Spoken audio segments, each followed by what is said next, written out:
Faz algum tempo que o Sabo vem me chamando a atenção e acredito que é de todo mundo que acompanha One Piece. Não só pela sua última aparição sendo aparentemente obliterado pelas forças de Musamá, o que torna todo o cenário envolvendo ele muito mais misterioso, mas também pela construção do personagem que vem ganhando uma enorme importância, sendo dito até como um verdadeiro deus para todos os revolucionários ao redor do mundo, uma influência ainda maior que o próprio Monkey D. Dragon. E é com esse brilho envolvendo o personagem, essa luz que se projeta sobre ele. Não é essa, pô. Meu irmão, maneira metafórica de falar. Me ajuda aí, Alan. Me ajuda aí, editor. Vamos? Enfim, com a importância que ilumina o futuro de Sabo, eu quero falar sobre sua resolução em One Piece e quem será o seu adversário final, levantando aqui duas opções e cravando a realidade, o fato, o duelo inevitável de Sabo, que também será motivado pela morte do líder do exército revolucionário. E você sabia que mais de 50% das pessoas que assistem o canal não são inscritas? Então, meu querido, por favor, tá, já se inscreva aqui nesse canal, clica aqui nesse botãozinho, é super simples, é super rápido e ajuda pra caramba o criador de conteúdo. Assim como também deixar aquele like que contribui a beça. No mais, simbora pro vídeo. Mas não deixa de fazer esses dois procedimentos bem simples, tá? Se inscrever no canal se não é inscrito e deixar aquele like. Só para dar aquela moral, né? Aquela ajuda ao criador de conteúdo que você acompanha. Sabo versus Sakazuki. Primeiro a gente vai levantar os pontos que contribuem com a ideia do último adversário de Sabo ser o almirante de frota Sakazuki. A base para esse confronto, é claro, seria o fim trágico que o Punhos de Fogo encontrou na Guerra de Marineford. Muita gente diz que o Sabo entrou na história como uma forma de substituir o Ace, mas falar isso dessa forma seria como menosprezar o personagem que possui sua vontade própria, seus próprios objetivos e sua própria personalidade. Então, quando falamos no sentido mais emocional, sim, o Sabo veio preocupar a presença fraterna deixada pelo Ace, mas ele possui suas próprias ambições, que podem estar relacionadas a amassar o Sakazuki. Por mais que ele não estivesse lá em Marineford e nem se lembrasse do seu irmão naquela época, o Sabo claramente tem uma questão a ser trabalhada no meio desse assunto. A gente viu como ele sofreu ao recuperar suas memórias e relembrar do Ace. Pode não ter sofrido tanto quanto o Luffy, que viveu na pele esse trauma, apesar de ser impossível mensurar, né, sofrimento dessa forma. Mas é certo que esse ferimento ainda arde e muito no Sabo. Por isso vemos hoje, né, sendo tão protetor de seu irmão mais novo, porque por mais que ele não se lembrasse do Ace, ele agora se lembra das promessas, se lembra do carinho, se lembra dos laços, e não quer de forma alguma que mais um deles seja rompido. O Sabo parece carregar um pesar e até mesmo um arrependimento por não ter estado lá tanto para ajudar o Ace quanto para ser o apoio emocional que o Luffy precisava. Então, como uma resolução justa ao mangá do gênero shounen, ele vai responder a não ter conseguido salvar seu irmão, se tornando o responsável por derrotar o homem que o matou. E no caso desse confronto, há um simbolismo muito, mas muito maior que o comum. O Sabo herdou os poderes do Ace e permite que, mesmo após sua morte, suas chamas continuem acesas. É impossível não achar poético que o fogo que uma vez foi extinguido pelos punhos de magma ressurja para incendiar esse incrível duelo e queime mais forte do que nunca. Inclusive, há outro ponto bem significativo nesse confronto. O Oda já revelou que, canonicamente, a Mago Mago no Mi é uma fruta superior à Mera Mera no Mi. Então, naturalmente, o Sakazuki possui uma habilidade mais poderosa. Mas será que as chamas da ambição do Sabo, somadas ao fogo herdado do Ace, não serão capazes de superar o calor do magma? Ter a fruta mais fraca e ainda assim vencer, apoiado em tanto simbolismo e sentimento, é certamente um feito que parece digno de ser alcançado, colocando assim o Sakazuki como último adversário do Sabo. Eu também acho que o Luffy tem muito potencial para lutar e derrotar o Sakazuki por todo o trauma que ele vivenciou em Marineford e a própria perseguição ferrenha que o almirante fez atrás do garoto, buscando destruir tudo à sua frente para acabar com a vida de Luffy, como se o dano físico e mental sofrido até então não fossem o suficiente. Mas o Sabo vem com essa questão agora, né, muito forte, de mesmo sabendo que o Luffy é extremamente poderoso, querer protegê-lo a todo custo. Então dá pra imaginar um cenário onde Luffy e Sakazuki estejam um frente a frente do outro, prontos pra iniciar esse combate, mas como forma de compensar sua ausência há 2 anos e proteger seu irmão mais novo, o Imperador do Fogo agora se faria presente, assim tomando a frente pra enfrentar esse homem.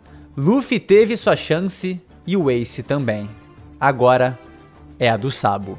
No fim das contas, apesar dos pesares e de saber que é o personagem com os maiores motivos pra enfrentar o Homem Magma, eu não acho que o Luffy terá o Sakazuki como vilão final. Acho que ele pode sim enfrentá-lo e vencê-lo, mas acredito que um personagem que tenha crescido em paralelo com ele há muito mais tempo possa ser seu último inimigo. E esse é Marshall the Teach, o Barba Negra.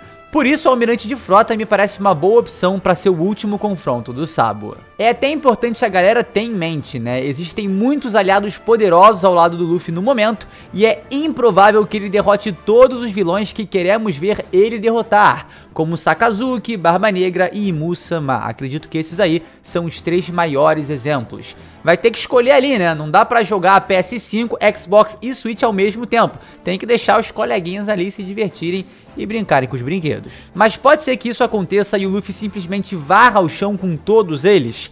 Claro que sim, pode ser, mas num universo em que o Sabo e o Dragon lutam pelo fim dos Tenryubitos, onde Monkey e Garp guardam um arrependimento terrível por não ter salvado seu neto das mãos de Akainu, onde Shanks tem um longo histórico de rivalidade com o Barba Negra, é no mínimo estranho pensar, né, que o Luffy vai derrotar todos esses grandes inimigos no final da obra. Os outros grandes nomes não terão seus destaques em batalha?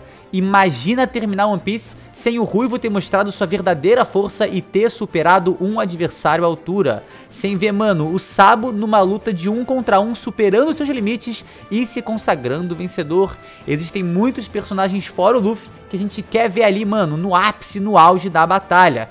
Então é difícil acreditar que o Luffy vai derrotar todos os grandes nomes que ainda faltam ser derrotados. Me parece que, como enxergamos esse mundo através da ótica do Luffy, vários confrontos vão fazer mais sentido contra ele devido ao tempo de tela absurdo que ele tem, as milhares de relações que ele construiu ao longo da obra e muito mais. É certo que outros personagens também terão seus confrontos de destaque. Bom, as possibilidades são tão grandes devido às várias intrigantes relações que o Oda fez durante One Piece, que fica realmente muito difícil prever e cravar quem enfrentará quem. Mas se o Sabo ainda estiver vivo, né, a possibilidade dele estar morto ali depois do capítulo 1060 é real, mas eu acho que é bem difícil, pra ser sincero. É capaz que seu último adversário seja o Almirante de Frota, Sakazuki. Sabo versus Imu-sama. Eu já tinha pensado sobre isso algumas vezes, mas depois de ser supostamente morto por Imu-sama no capítulo 1060, me parece que o Imperador das Chamas tem algumas questões a resolver com o soberano desse mundo.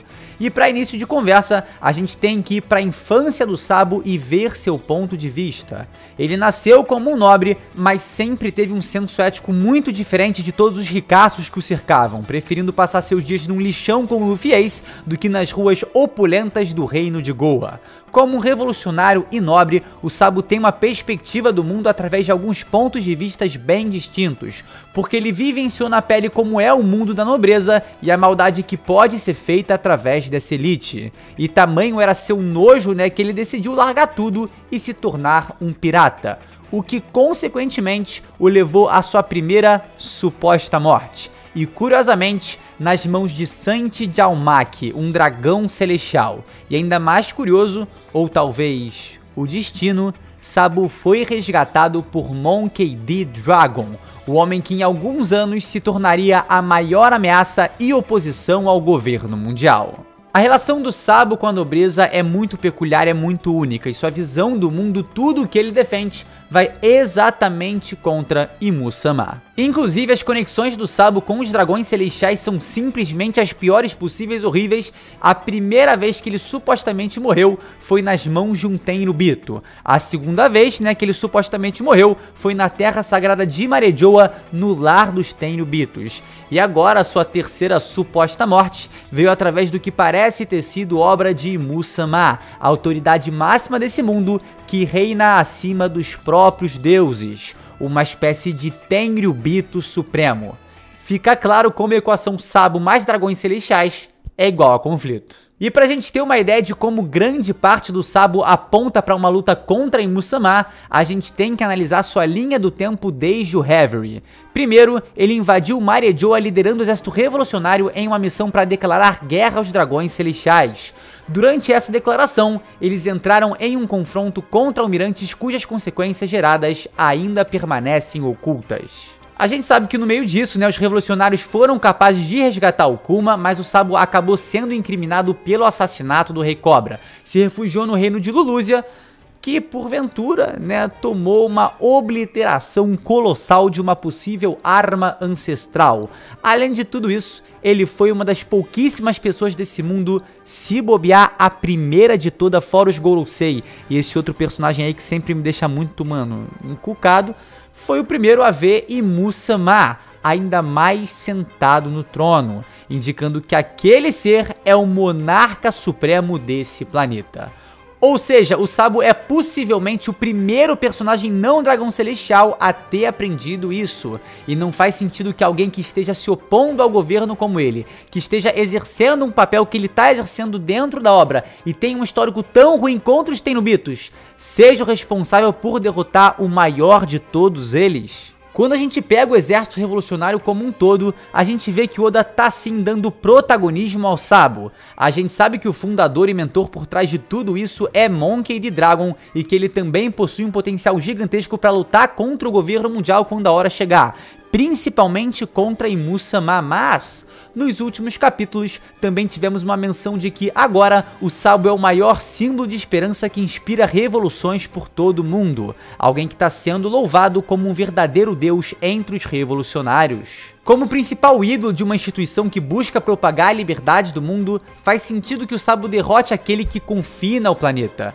E o que melhor do que o homem mencionado como um deus da revolução ser o responsável pela derrota de um deus da opressão? E isso me faz pensar que o Dragon, que fundou o exército revolucionário e dedica todo o seu esforço a essa instituição, talvez renuncie a sua vida pela causa que ele luta, se tornando assim uma espécie de mártir pela mudança do mundo, pela revolução do planeta que finalmente trará a liberdade. O Dragon sempre me pareceu o tipo de personagem que assumiu uma responsabilidade que ninguém seria capaz de assumir e carrega um peso enorme nas costas, que dedicou toda a sua energia em prol de um objetivo benéfico para todos e que estaria como ninguém mais disposto a se sacrificar por esse propósito. Eu consigo imaginar um cenário onde o Dragon dê sua vida para o bem do mundo, fazendo com que o fogo da revolução queime mais forte e mais quente do que nunca, representado nas chamas de Sabo, capazes de incinerar a tirania desse mundo.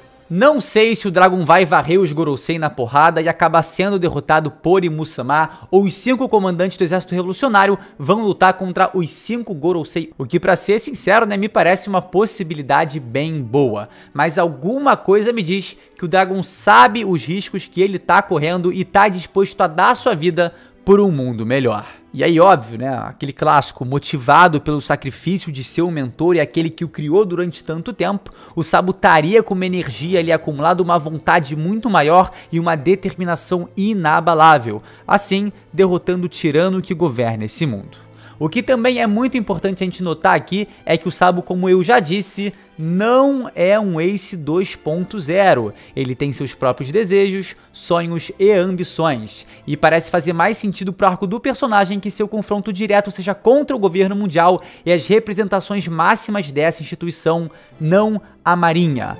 Olha só que curiosa essa compilação de painéis. A gente vê que o Sabo, como um bom revolucionário, tá toda hora batendo na mesma tecla de enfrentar o governo mundial, ser contra os dragões celestiais, declarar guerra aos Tenryubitos e por aí vai, sempre direcionando a sua ofensiva contra os governantes desse mundo, e não a Marinha, que é uma ramificação desse grande governo. Durante toda a obra a gente vê que existe uma oposição de forças da Marinha contra os piratas e dos revolucionários contra o governo mundial, por isso faz sentido que o maior nome da Marinha seja derrotado por um pirata, enquanto o maior nome do governo mundial seja derrotado por um revolucionário. Inclusive, o Sabo nunca mencionou a existência do Sakazuki ou indicou qualquer interesse em lutar contra ele. Mas esse momento também pode estar sendo guardado para um possível confronto final. Mas nessa altura você deve ter percebido, né, que eu acredito bem mais numa luta contra Imu-sama, que é a figura máxima ali de opressão desse universo, com o Sabo que vem se construindo como a maior figura de liberdade. E falando em figura de liberdade, a gente vai tocar num ponto sobre isso um pouquinho mais à frente. Bom, como a gente viu aqui, né, o Sabo tá no processo de destronar os dragões celestiais. E o que seria mais significativo pro Imperador das Chamas que destronar o homem que governa acima de todos os Tenryubitos? O Sabo é o Imperador do Fogo, o homem que inspira as chamas da revolução por todo o mundo e um símbolo de esperança para esse planeta. Por isso, narrativamente falando, que outras batalhas fazem mais sentido do que essa pro Sabo. Um personagem que vem ganhando tamanha importância não vai ser coroado com uma luta de relevância fundamental para esse universo? Existem outras opções, como derrotar o Almirante Fujitora, que ele já teve 2 lutas, ou até mesmo o Ryokugyu, cuja índole é antagônica à de Sabo, mas eu acho que um personagem como Sabo, que carrega as chamas de Ace e queria ter feito mais por seu irmão, é alguém que ou derrotará o Almirante de Frota Sakazuki, ou o misterioso Imu-sama, sendo essa segunda opção o soberano do mundo minha principal aposta. Dito isso, eu não quero de forma alguma descartar a ideia do Luffy lutar contra algum deles dois. Ambas são hipóteses muito fortes e muito boas e que fazem total sentido. Inclusive mencionamos brevemente nessa relação do Ace, do Luffy e do Sakazuki, que, mano, tá mais clara do que água, mas vale falar aqui, né, que o contraste da transformação do Luffy Gear 5 com as intenções de Imu-sama são um indício muito poderoso que o fim desse ser lendário será nas mãos do garoto do chapéu de palha. Nika é alguém que espalha sorrisos e propaga a liberdade, enquanto Imu-sama é aquele que oprime o mundo e limita a felicidade. Fora que, com o objetivo de se tornar o homem mais livre do mundo, é natural pensarmos que o Luffy derrotará aquele que não permite que o mundo seja livre. Eu gosto demais como em One Piece a gente consegue encontrar significados e simbolismos muito fortes para indicar certas batalhas. O Sabo contra o Imu-sama tem um significado muito forte e diversos simbolismos, mas o mesmo se aplica ao Luffy através de relações e concepções diferentes. E eu acho que esse é um dos pontos que faz também One Piece, mano, ser tão incrivelmente bom, né? A riqueza, a abundância de conceitos, intrigas, sentidos, interpretações, valores e por aí vai. Enfim, me deu vontade de fazer uma série dessa comentando qual pode ser o vilão final de cada personagem, qual pode ser o último oponente do Luffy, do Shanks e por aí vai. Então se você gostou desse vídeo, gostou dessa ideia, por favor, não esquece de deixar aquele like que ajuda pra caramba e se inscrever no canal se você não é inscrito. A gente tá arrumando aí pra 500 mil inscritos, de 500 mil de inscritos, uma marca aí realmente muito maneira e seria impossível se não fosse vocês, tá bom? Então mais uma vez, muito obrigado por me acompanhar até aqui e a gente se vê sem sombra de dúvidas exatamente num próximo vídeo. É isso, galera, valeu!